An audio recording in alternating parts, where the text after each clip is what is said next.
America likes to tell one particular story about itself, that the great cities came later, that civilization arrived from somewhere else, that before the colonies, before the ships, before the maps were redrawn in European ink, this land was mostly empty.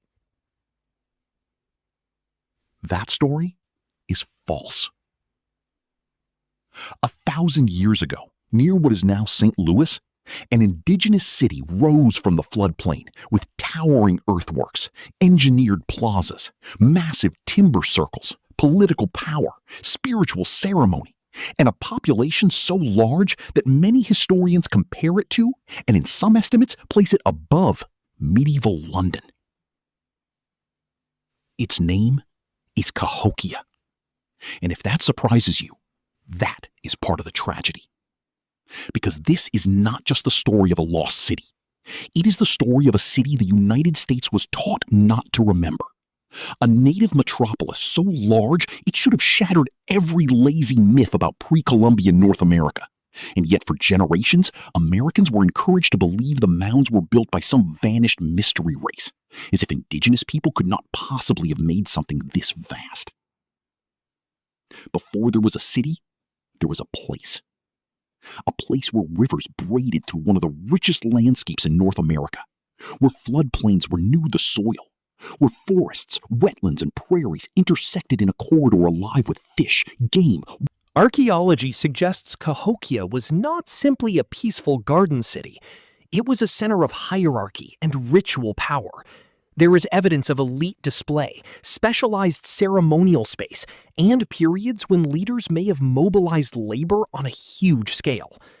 That means the story of Cahokia is not only about achievement, it is also about control. And this is where the tragedy becomes personal. Not personal in the sense that we know every name. We do not. The written record Europeans relied on does not exist for Cahokia in the way later colonial archives do. But that absence should not make the people less real. Somebody stood in those plazas and watched power concentrate. Somebody worked the fields while monuments rose. Somebody carried children through neighborhoods crowded with smoke, noise, ceremony, and pressure. Somebody buried family members and believed the city would endure. This is the emotional challenge of Cahokia. The closer you get to it, the harder it becomes to call it prehistoric in the dismissive sense. It begins to feel immediate, urban, political, fragile, familiar.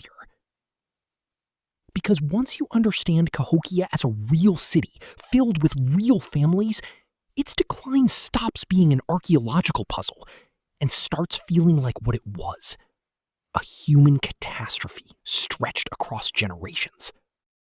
So let's confront the headline directly. Was Cahokia really bigger than London? The careful answer is this. Depending on the year, the estimate, and how you define urban boundaries, many historians and public scholars say yes, or at minimum, that it was comparable to London and astonishingly large by global standards. That nuance is important. We are not replacing one myth with another. Population estimates for ancient cities are always debated. Some sources place Cahokia's core around 10,000 to 20,000 people. Some estimates for Greater Cahokia rise much higher, 40,000 or even 50,000. Medieval London size also changed over time. But the point survives every responsible version of the comparison. Cahokia was not small, not marginal, not an afterthought. It was a major indigenous city on the North American continent centuries before Columbus. Pause. And this is where the David versus Goliath element enters the story, not in the city's own time, but in memory. Because Cahokia had to fight a much later enemy, erasure. For centuries, Americans built national pride around European beginnings. Jamestown, Plymouth, Boston, Philadelphia, New York. Those cities were treated as the start of complexity, the start of architecture, the start of civilization. Cahokia threatened that narrative. So instead of placing it at the center of American history, popular culture often pushed it to the margins, or worse, turned it into a mystery detached from native people. That is not just bad history. It is an injustice. Because when a civilization is denied authorship of its own achievements, the theft is not only of land. It is also of memory. Cities do not usually collapse in a single cinematic moment. They fray. In Cahokia's case, archaeologists see warning signs over time. Construction priorities changed. A large palisade appeared around the central precinct in later phases, suggesting concern with defense, control, or both. Outlying agricultural zone shifted. Some nearby farming areas appear to have been abandoned by the mid-1100s. And climate data, especially from broader regional studies, points to a deeply important pattern. The wet conditions associated with Cahokia's rapid rise gave way to periods of increasing drought stress. Pause. That does not mean we can blame weather alone. In fact, one of the most important developments in recent scholarship is the rejection of overly simple collapse stories.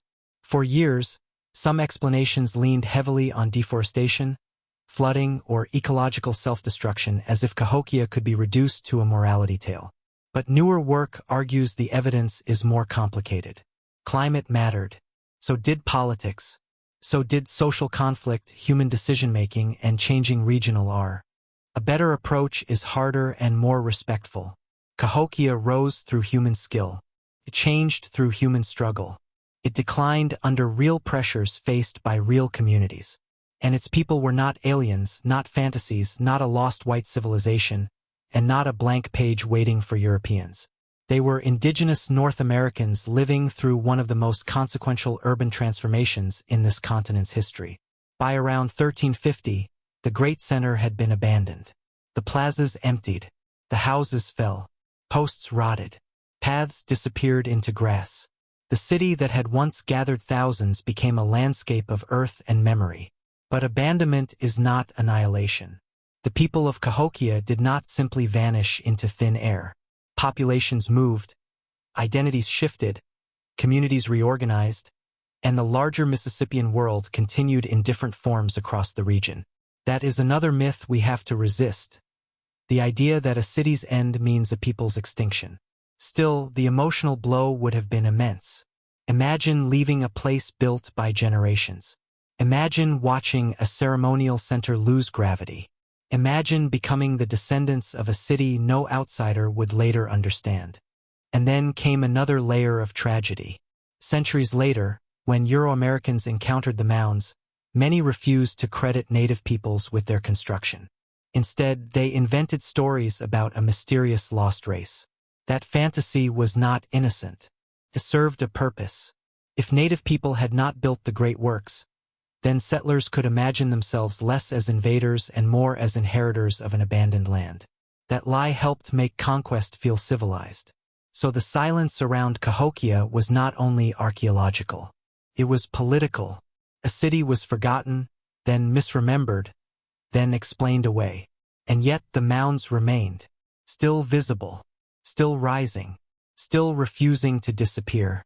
Modern archaeology did not discover Cahokia in the sense of finding something nobody knew existed. The mounds were there. Indigenous knowledge existed. The land itself held the record. What archaeology did, at its best, was help dismantle the racist myths that had obscured what the mounds meant. Excavation, mapping, radiocarbon dating, settlement analysis, environmental study, and comparative research gradually revealed an unmistakable picture. Cahokia was a planned indigenous city of major regional significance. Its monuments were human-made. Its alignments were intentional. The scale was real. And with each new layer of evidence, the old excuse collapsed. No, the mounds were not built by a vanished non-native superrace. No, North America was not waiting passively for civilization. No, urban complexity on this continent did not begin with Europeans. Pause. But even now, there is a temptation to contain Cahokia safely in the past, to admire it as a dead wonder, to turn it into a drone shot and a trivia fact. That is not enough, because Cahokia changes the way Americans should think about the nation itself. It challenges schoolbook timelines. It forces a wider definition of civilization. It restores native achievement to the center of continental history. And if a city this large can disappear from mainstream historical imagination, then what else have we been taught to overlook? What else was minimized because it complicated a national myth? Cahokia is not just a site. It is evidence. Evidence against the lie of emptiness. Evidence against the lie of simplicity. Evidence against the lie that native history belongs only in the margins. Historical anchor. Official heritage and site resources frame Cahokia as a monumental indigenous urban complex whose archaeological study transformed understanding of North American history. UNESCO NPS Illinois Historic Preservation Division. ACT 10, 22:10-25:25. What Cahokia means now. Emotional note, reflection, dignity, living relevance. Delivery note, respectful, contemporary, warm. Pause cues. Slow down for legacy section.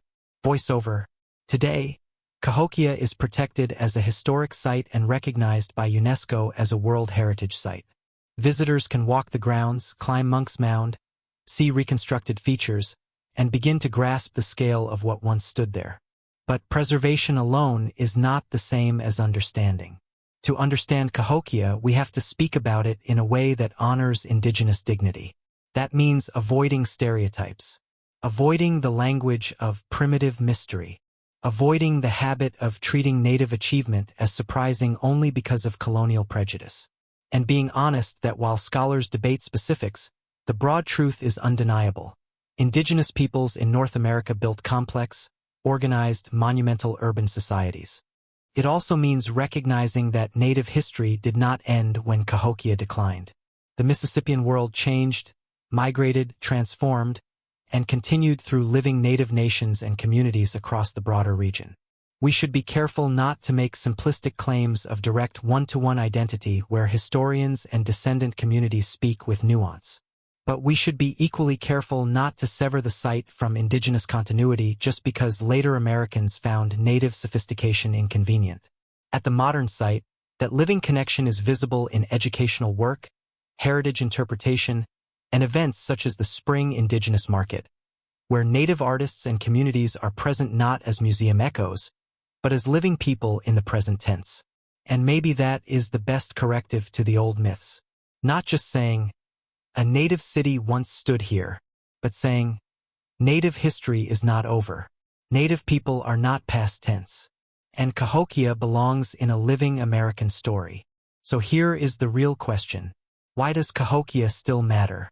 It matters because history is not only about what happened. It is also about what a nation chooses to remember. And for too long, the United States remembered itself in a way that left no room for a city like this. No room for native skylines. No room for indigenous urban power. No room for the possibility that the continent contained monumental civilizations long before colonization. Cahokia tears that excuse apart. It says, look again. Look at Monks Mound rising over the plain. Look at the geometry of the plazas. Look at the solar alignments. Look at the labor, the planning, the governance, the belief, the ambition. Look at the evidence and ask yourself what else American history would look like if we started with truth instead of myth. Pause. And there is one more reason Cahokia matters. Because buried inside this story is a warning for every civilization, ancient or modern. Greatness is not